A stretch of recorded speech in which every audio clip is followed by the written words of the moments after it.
get started, I just wanted to give a trigger warning because I did not give a trigger warning in the original recording. So, trigger warning for physical abuse and also mention of sexual assault.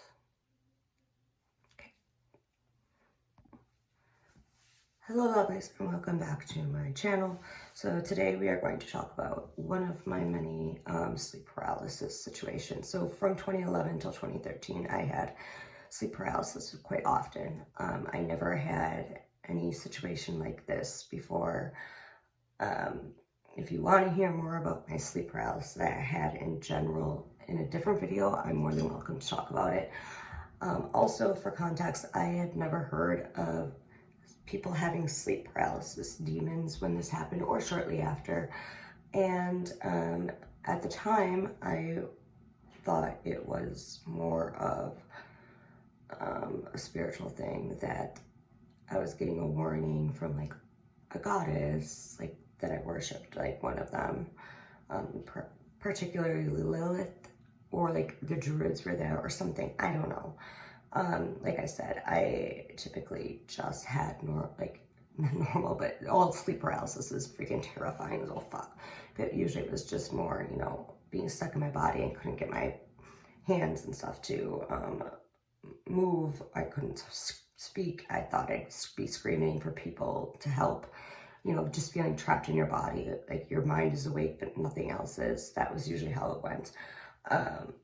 And also this was like 3-4 weeks, three like almost a month into the abusive relationship with my ex-fiance. At this time I had already had red flags that I was ignoring. I had gut feelings that I was ignoring, which is why I also put, is this sleep paralysis demon, or was this a subconscious warning, right? So this was our first night away, because I'm sure, as many people know, in those type of relationships, you tend to be together like every day. And so that's one thing.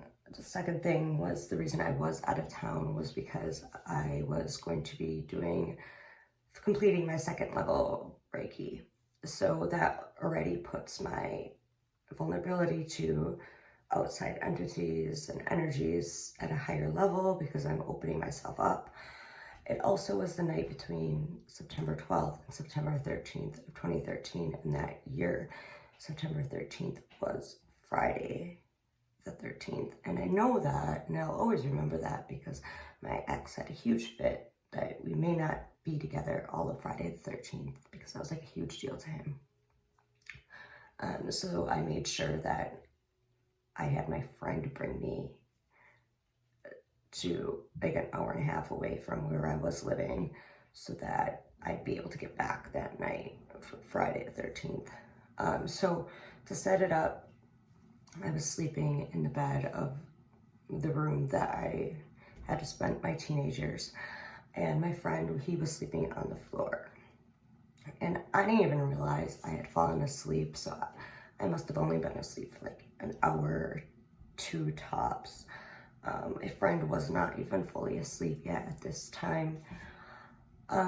So it started with me feeling this like really heavy pressure on my chest, to where I couldn't breathe.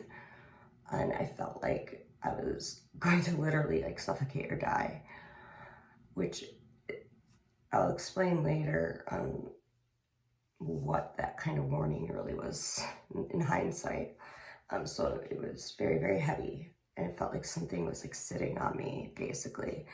And I woke up in sleep paralysis. I couldn't see at first. I couldn't move anything. I couldn't speak, obviously. I kept trying to move my mouth, but it's like when you're in like, I don't know, everybody's sleep paralysis is a little different, but for me, when like in my head, I thought I'd be screaming or talking, but I could feel that like I couldn't move my mouth, like as if you're jaw is like wired shut. Like it's so difficult. Like you're trying so hard. Like you're putting every ounce of energy into like opening your mouth, and it's really, really difficult.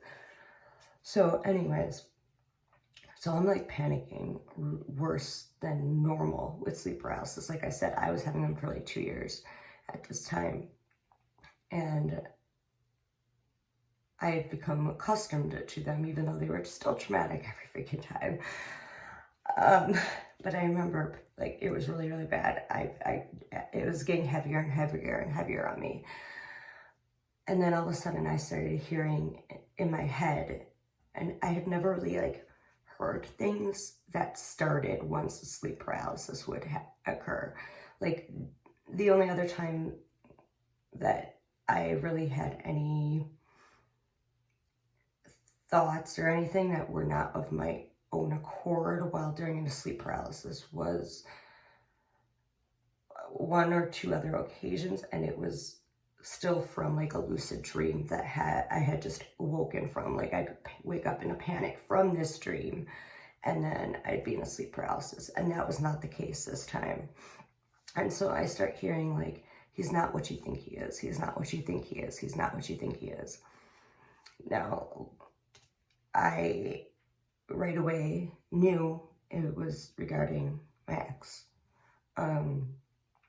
Just because, you know, I already had ignored so many red flags. And in fact, like when we first started talking online, I kind of stopped talking to him for about a month before starting talking to him heavily, to which led to us meeting and dating in the first place, because I just got such bad vibes from him. And he just, I mean, I was a full-on goth growing up and on and off throughout until recently. And so like, I don't judge any of that stuff. It was just, there's something about him that just was creepy, like beyond just, you know, the subculture or anything like that. There was just, it was just not good. But regardless, so there were a lot of things that I ignored. And to be frank, at this point in our relationship, I had convinced myself, and we were only dating for like 3.5 weeks, I had convinced myself that he had like some form of psychosis or psychotic disorder, and that I just needed to be there for him, and that the longer we dated, I could help him get help. But obviously it was not those things. I mean, he could, but there's other things that are more in the cluster B personality disorder range. So I mean, he would talk these very delusional things, and he'd get very deep into them. And in fact, when I returned home and I told him the story that I'm like now interrupting and doing the ADHD thing and getting off track, he actually came up with this. I don't know if it, no, it couldn't have happened. So yeah, it was some delusion, because I don't believe in actual real demons. Because like, as we know, sleep paralysis demons are not like real demons. So anyways, so I keep hearing he's not what you think he is. He's not what you think he is. And I start to like, I'm still having that pressure. So I'm panicking because I need to push it off. And I can feel my arms starting to somewhat move. And like, the more that I give into the thought of he's not who you think he is, the more I'm able to actually start moving. And then so I start to like be able to like somewhat push, and my eyes, I'm fighting to open too. And so finally I'm actually able to open my eyes, even though my body's still like I said, it's like you're using every ounce of yourself to get your body to move. And it takes a little while for you to actually be able to get out of the paralysis. So my eyes actually somewhat open. They're not fully open. So they're like half like this. So it's like blurred vision. And it was like, there's like 3 cloaked figures around me. And then one was on top of my chest. And he's not what you think he is was getting louder and louder and louder. Then once I actually like was able to move my arms enough to get the one that was on my chest off through that vision, then all of a sudden the full sleep paralysis went away, and I woke up my friend on the floor. and told him what had happened. And I could still see the other 3 cloaked figures around, which I right away thought, okay, these are like druid type things. These are more of like protective, right? And it was a female voice in my head. So I'm like, you know, at that time I was working a lot with like Lilith, and so I was like, oh, well, maybe it's like, you know, that. And so that's kind of what I had put it towards. I put it towards that I was in sleep paralysis, and then I was basically this universe and spiritual energy and the goddess and all that may be was reminding me to trust my intuition, and that he's not what he claims to be. So anyways, I do my Reiki stuff that day, and when I get back to Milwaukee, where I was living at the time, my now ex says, when I tell him what happened, but I don't tell him about he's not what he, you know, appears to be part. He tells me how he was attacked by demons that night, and that they were trying to burn him, and they were pissed off that he was dating the actual Lilith, because his whole delusion at that time was that I was literally Lilith. It wasn't that I just like was spiritual, and at the time I was like full-blown Wiccan. I wasn't just saying I was eclectic or whatever like I say now. I was like, you know, Wiccan. And I said, and he was like, you're Lilith. And like, he was like so believed that, I mean, he also believed he was one of the 4 horsemen of the apocalypse at the time, going back to why I thought he had like, you know, a mental health issue.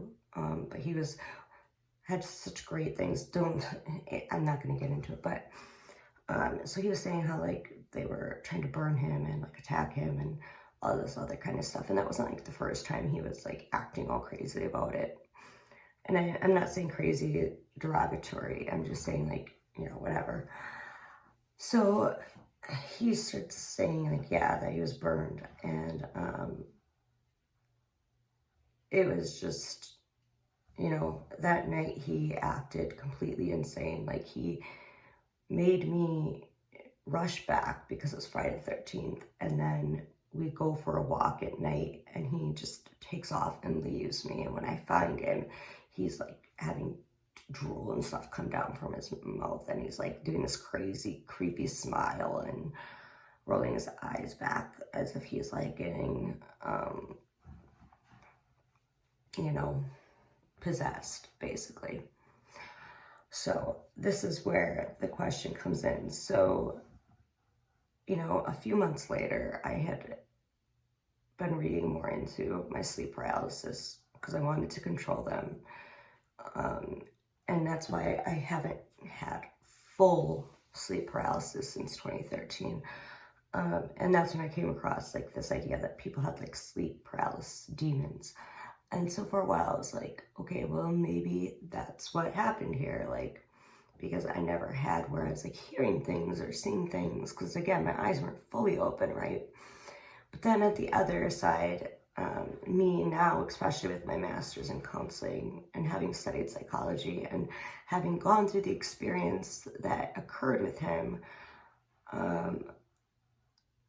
I'm leaning more towards this was a subconscious thing to get me to wake up and get out. And I mean, to be fair, me and my friend that I was talking about, who was my roommate at the time, we used to try and figure out ways to get me out, because I was scared in the beginning. Like, on one side, he did all this really, it was like a fantasy there. It was like on top of the world one moment, because he would do these really amazing things, and it was like a dream come true. But then at the same time, it was like really horrible, like right away as well. And he'd put these like fear things into me, or do these things like I talked about when I told him about it, that would make me like, okay, I need to get out of this, and the gut instinct. And so we'd try and talk about like how to get out without something happening to me, because I was really afraid. So now, as to going back to why it definitely was a warning to, and whether my initial reaction of, you know, it's something supernatural with the druids and Lilith, or whatever the case may be. Maybe, you know, being Wiccan at the time, and I mean, that's still like my core, but I'm much more eclectic now. That could have been the method that both my psychology as well as my spirituality was doing, mixing together to get me to actually wake up and protect me and save me from this relationship and where it was going to go and how it presented itself, and used my sleep paralysis to get there. The pressure, like with somebody sitting on my chest to where I felt like I was being strangled. I don't even know how many times this person strangled me.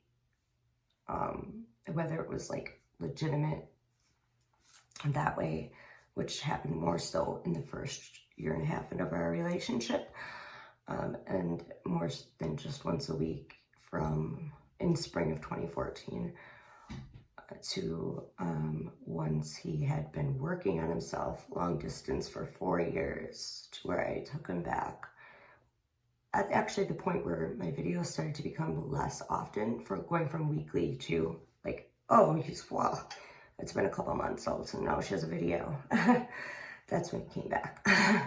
But there was like a 4-year period where it was just on and off long distance, where he was working on himself and seeing a mental health provider and getting stable. And that's why I let him physically back.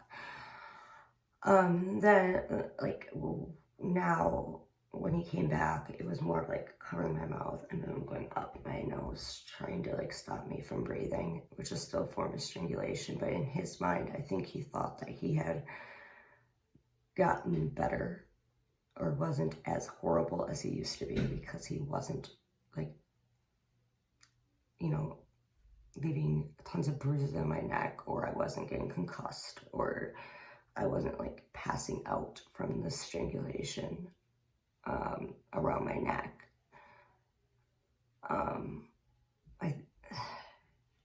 And that's as much as I'm gonna get into it. I mean, I'd start passing out from this, but it wouldn't be as quick, obviously.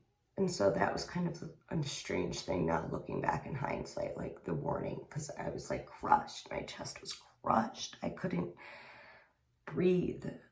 And I don't know how many times I couldn't breathe because of this person. I mean, even as recent as the last week of August of 2020, he did that. So not around the throat though, this way. So yeah, I find that quite interesting. I think that, like, I came into this thinking that this would somewhat be part of like my old paranormal series, because I wanted to start doing that again. But it's really not. This is kind of one of those, is it psychological in the sense of a normal sleep paralysis demon thing, or is it psychological in the subconscious warning? And it's definitely the latter, mixed with, like I said, the spiritual, because that definitely was at play to get me to actually like do it. And it was definitely like a form of protection, you know, having like druids, like ancient druids, like cloaked there, though he would say those were demons there trying to like kill me. Because, as I said, he claimed that they were trying to burn him because he was with Lilith, which I'm not Lilith. And, you know, I just, you know, have altars to Lilith. So, yeah. And the reason I'm talking quiet is because it's kind of a difficult thing. So I'm a little more all over the place. I didn't obviously script anything out. This was just for me to have like a strain of thought as I talk about it. I had a totally different paranormal video ready for today up until a couple days ago, but then I really was like thinking about some of the stuff that had occurred, and I was like, you know, it's really interesting that it was on my chest to where I couldn't breathe. And then the method of abuse was most commonly some form of strangulation. Of the physical abuse, because more commonly it was psychological, emotional, mental, and with that was manipulation of certain sexual things, or withholding. So there's any type of affection or intimacy unless it was pertained to that particular thing that that person wanted. So it was just kind of interesting, looking back. And then I was watching a podcast that I like, and they were talking about James Charles looking like a sleep paralysis demon. And I was like, yeah, maybe I should talk about this situation. So, I mean, the idea of sleep paralysis demons is quite interesting because it seems to be a lot more common than I had thought. And I would think that given how often I had sleep paralysis, after it started after a drug rape in 2011. And I would have thought that I would have had one of those situations that people have talked about, but I never did. Like, this was the closest story. So with that, I know this wasn't my normal, like, fiery, like, women empowerment type of video, or, one of my other pagan related videos where I'm a little more bubbly, because it's kind of became an actual serious topic, but it's just a sit down story time. And I thought it was interesting to kind of analyze, and it allowed me to share a little bit of what I'm willing to talk about with my relationship, which I'm going to specify right now that just because you have certain education, degrees, beliefs, etc. Because when I met him, I was I only had a year done, or a year left for my women's studies bachelor's.